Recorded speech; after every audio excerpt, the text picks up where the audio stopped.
With my complete luck, the first year I was there, I got in the orchestra there as the first oboe, so I had exposure. There's also a student-run chamber orchestra there called the Bach Society, and that's always conducted by a student, and it's student-run. That orchestra is featured in the movie Love Story. Ally McGraw was actually the harpsichord player in the Bach Society, and that's how Ryan O'Neal fell in love with her. And they actually show her pretending to be, there. So anyway, I got to do that playing. I was a very enthusiastic member of both groups. I was asked to be the assistant conductor at the Harvard Orchestra for the same reason. The conducting teacher there noticed that I was into the pocket scores. So again, that worked for me. It wasn't intentional, it just did. Well, two things happened in the next 2 years as a sophomore and a junior.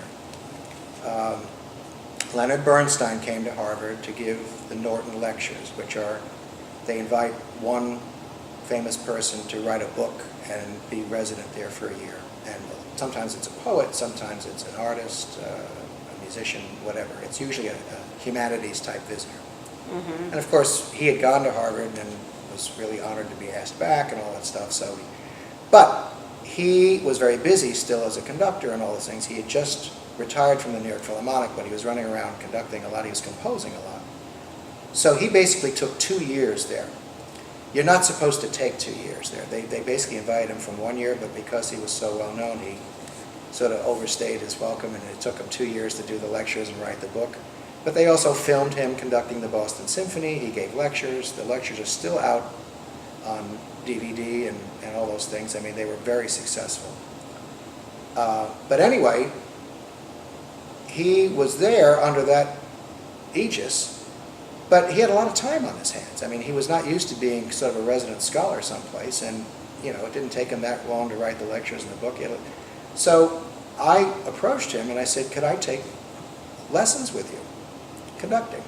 He said, sure. So I had him to myself for private lessons for 2 years. Unbelievable. And he never even charged me.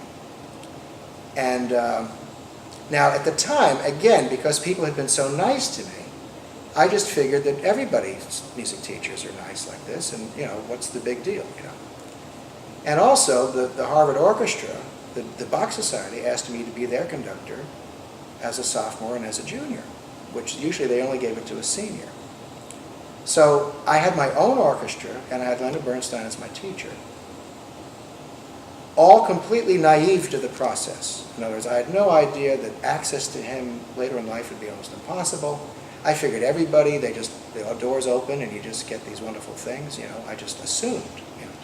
So I had a lot of confidence because I didn't really have to fight for it. It's just personally, as I said, I love musicians and being part of a tradition. It's the same thing at Harvard. While I was in it, I didn't realize what an honor it was to be the student conductor of the orchestra there and then have someone like Bernstein as my teacher. I just assumed everything is like that. It was one of those kid things where you just assume everything is like that.